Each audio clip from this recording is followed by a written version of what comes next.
Jangan-jangan ini memang digerakkan Allah untuk turut serta menambah unit rumah. Dugaan saya.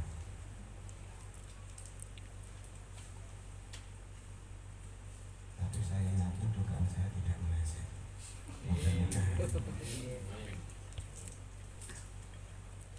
Bapak Ibu yang kami hormati, kita sama-sama tahu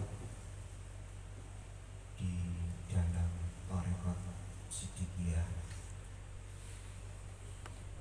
diajarkan kegiatan-kegiatan sosial yang cukup dominan. Kegiatan sosial di mana kita harus mengeluarkan uang dari saku pribadi, dan ini sudah berlangsung sejak lama. Bahkan rutin tiap tahun minimal ada 2 event di mana murid sedikit harus mengeluarkan uang untuk membangunkan rumah, bukan untuk diri sendiri, membangunkan rumah dari kantong sendiri, tapi diperuntukkan pada orang lain yang bahkan tidak kita kenal sebelumnya. Sing mengherankan kok tidak kapok.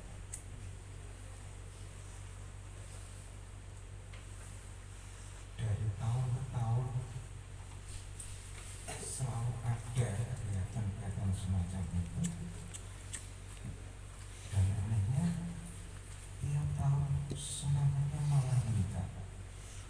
Ini apa sebenarnya yang terjadi?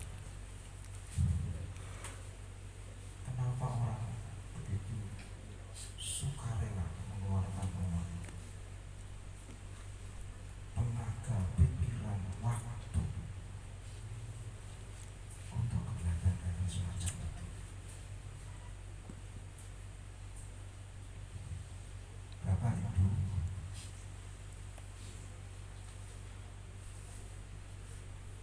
ini adalah bagian dari pendidikan. Sang guru mendidik murid-murid Siddiqiyah khususnya melalui program-program sosial, supaya berjiwa besar, supaya berjiwa yang berkecukupan, supaya berjiwa yang berkelimpahan.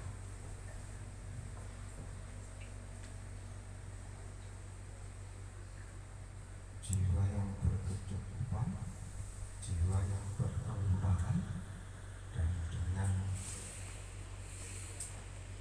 itu murid-murid Siddiqiyah akan bisa menerjemahkan Islam yang berharapan di tanah ini. Ini penting kita sadari. Ini penting kita sadari.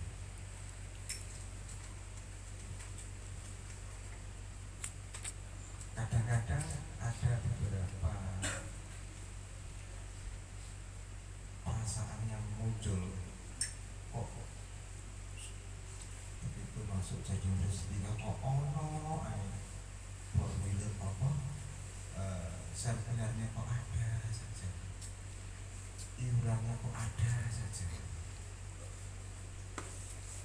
ini belum selesai ada lagi, sampai masih berjalan ada lagi.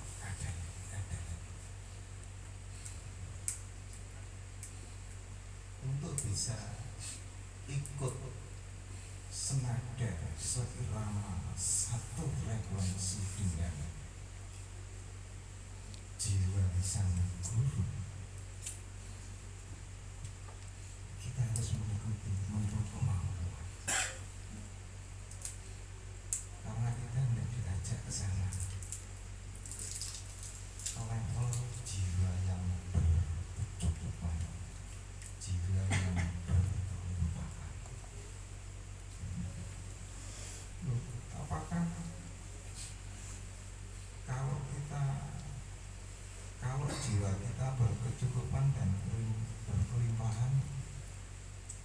serta-merta kemudahan selalu ada.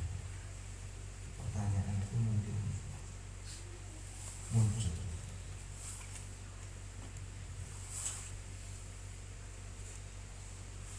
Bapak Ibu, jasmani kita ini sebenarnya tidak berbeda dengan semesta. Tubuh kita ini disebut alam sohir, alam kecil, sementara semesta ini disebut alam kabir. Sama.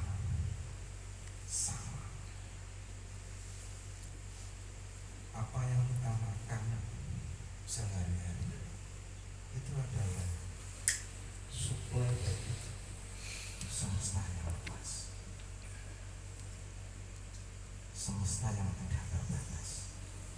Kalau jiwa yang menghuni jagat kecil ini selalu pada level berkecukupan dan berkelimpahan, semesta akan mendukung.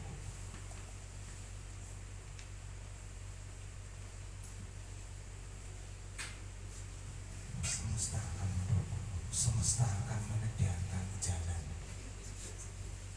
Semesta akan mengikuti.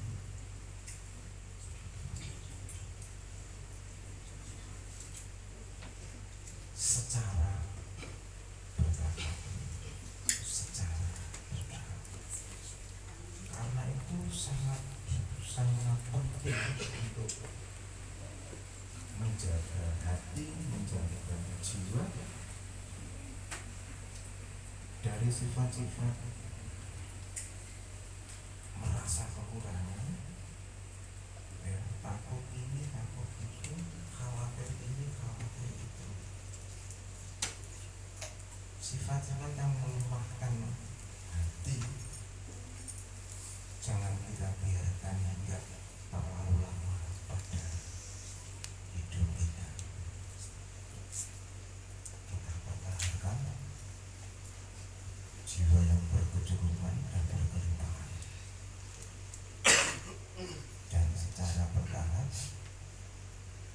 semesta akan memimpin kita dengan caranya.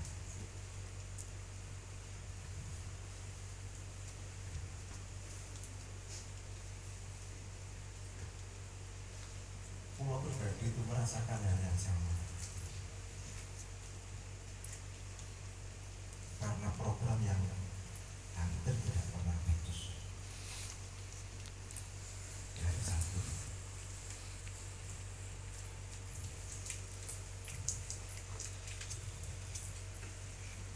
Keluhan karena banyaknya urunan itu juga ada di beberapa daerah. Ya maklum, wajar, manusiawi. Apakah semua kegiatan itu untuk Pak Yai? Tidak.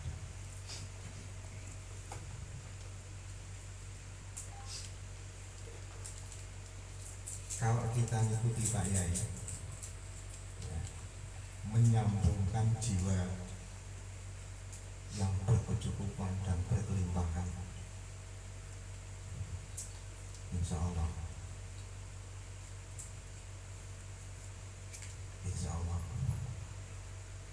kita senantiasa satu dengan Sang Guru dimanapun dan kapanpun,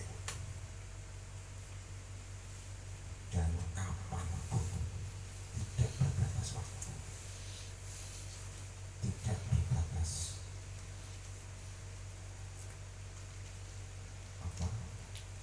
kematian. Karena kita yang sesungguhnya itu abadi. Kita yang sesungguhnya itu terbebas dari kematian.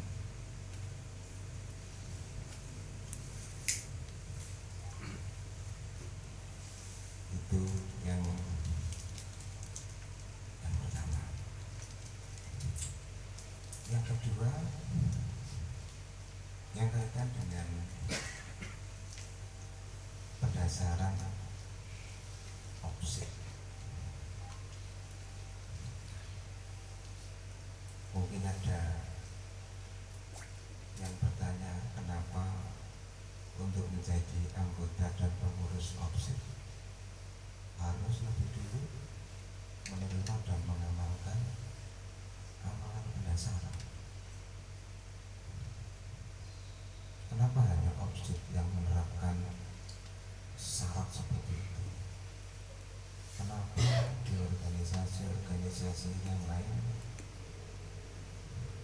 tidak ada syarat pendasaran? Pertanyaan itu juga sama dengan yang saya rasakan. Kenapa pimpinan opsi Mas Budi menerapkan aturan seperti itu?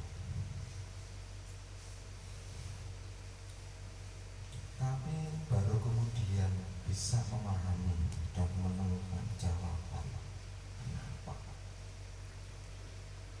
kenapa Mas Budi menetapkan amalan pendasaran. Setelah saya amati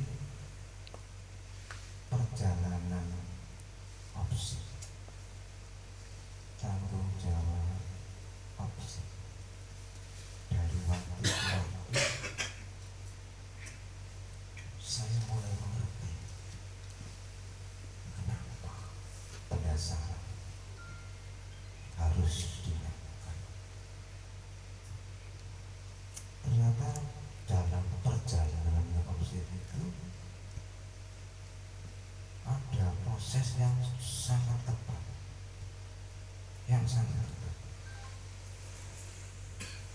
ujian yang besar.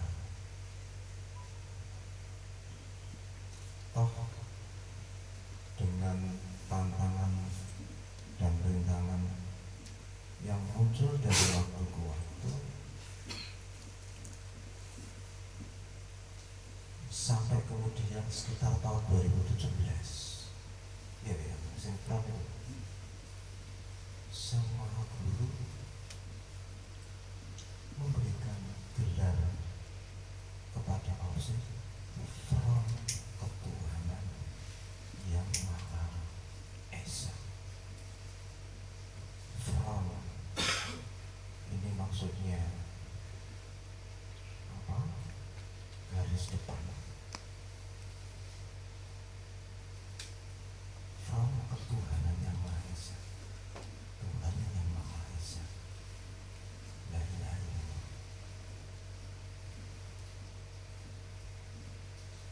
Setelah bulan itu turun, kami mulai memahami, oh ternyata ini From Ketuhanan Yang Maha Esa. Tauhid fokus ditempatkan pada posisi itu, di posisi paling depan, Pak Yai yang paling depan.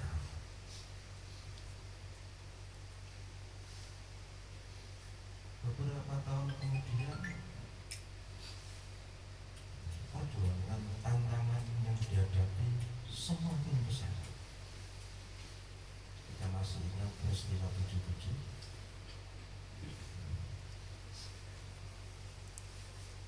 Sebagian besar masyarakat kemudian tidak memahami apa yang sebenarnya terjadi.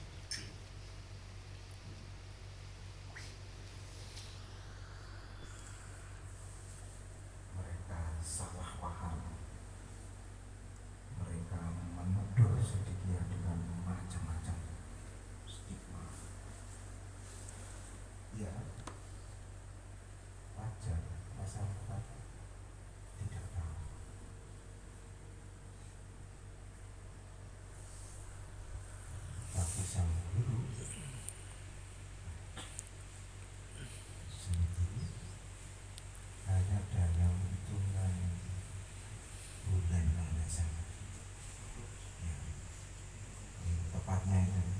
28 rojak yang tulis yang 28 rojak 19 Februari 2003 di Kaseban Jati Kasampurna. Sang guru bersama seluruh korban dan seluruh warga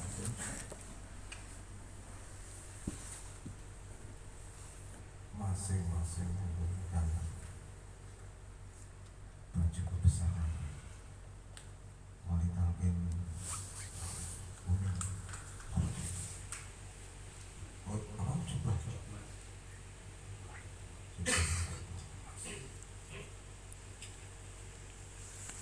Di Kaseban Jati 28 rojak itu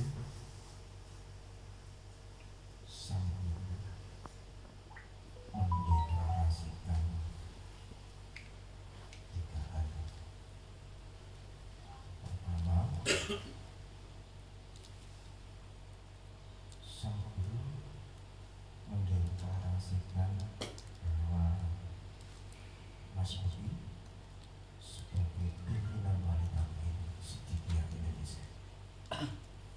Kedua, Mas Bobi sebagai pimpinan OPSI. Dan yang ketiga, OPSI ditetapkan oleh sang guru sebagai roh semua organisasi di lingkungan Sidikiyah. OPSI adalah roh semua organisasi di lingkungan Sidikiyah. Kita tahu bersama di lingkungan Sidikiyah itu sang guru mendirikan organisasi Jamiyah Al-Sahadat. Sang guru mendirikan Yayasan Pendidikan Sidikiyah. Sang guru mendirikan ORSID. Sang guru mendirikan Tiber. Sang guru mendirikan OPSID. Dari 5 organisasi ini, kalau kita lihat usia kelahirannya, OPSID paling muda. Tetapi sang guru menempatkan posisi organisasi yang paling muda itu justru pada peran yang sangat sentral, roh, nyawa semua organisasi di lingkungan Sidikiyah. Nah, untuk apa sang guru mendirikan macam-macam organisasi? Ya, organisasi itu didirikan karena dasar nek bersatu kekuatan akan berlipat ganda daripada perorangan. Dengan kekuatan yang berlipat ganda itu akan banyak hal yang bisa diperjuangkan. Dan organisasi ini oleh sang guru dijadikan sarana untuk mengembangkan ajaran Sidikiyah dan melestarikannya dari zaman ke zaman sepanjang masa.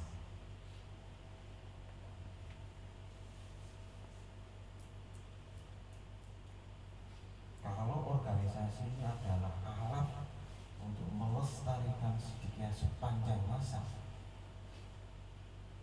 dan di dalam alat itu ternyata OPSID yang ditempatkan di sana, maka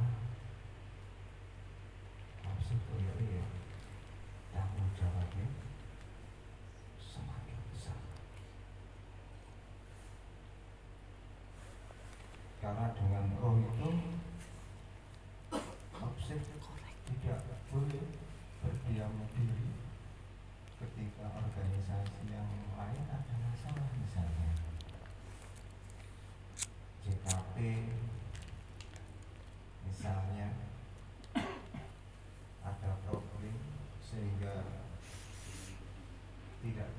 analisis, opsi tidak boleh diam.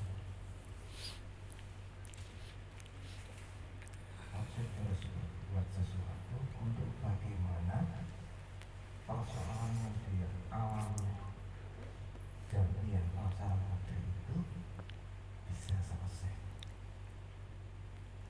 Itu peran dan tugas opsi. Tetapi peran itu tidak boleh dimainkan semena-mena, tidak boleh. Nah ini juga sering terjadi kesalahpahaman. Tidak boleh semena-mena, harus bisa mengupayakan bagaimana tindakan yang dilakukan opsi itu bisa diterima. Silaturahmi, menjaga harmonisasi dengan pengurus organisasi yang lain, itu penting. Perlu tidak kelihatan, karena itu yang tidak kelihatan, tetapi dia menentukan. Jadi yang saya harapkan dari bapak-bapak, terutama yang malam ini baru menerima amalan pendasar,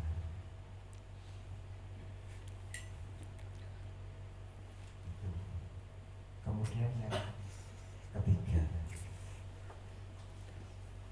ketiga tadi saya ngobrol sama Mbak Monik, Mas Bibit, bahwa OPSID dalam beberapa waktu terakhir ini menangani penyelesaian pesantren Khayal di Purwakarta, dan sepertinya ada kendala-kendala. Ya Mbak ya, ada kendala-kendala. Saya tadi menyarankan untuk menjalin komunikasi dengan teman-teman dari organisasi yang lain. Nek cari Pak Rianto itu sing penting kan dikabari Pak. Kalau Mas dia, sing penting dikabari. Yang melalui acara ini Mas Didik paling tidak insya Allah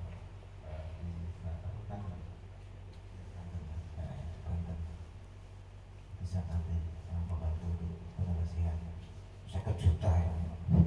Iya Pak, hanya 50 juta. Hanya 50 juta. Mudah-mudahan itu bisa diselesaikan tanpa meninggalkan hutan. Oh ya harapan. Oh iya, tanpa meninggalkan hutan. Yang tidak kalah penting tadi, menjaga hati, mempertahankan hati. Jangan sampai rasa khawatir ini itu, takut ini itu lama menghingga di dalamnya. Segera kita singkirkan. Jadikan jiwa kita penguasa yang merdeka pada jasmani kita.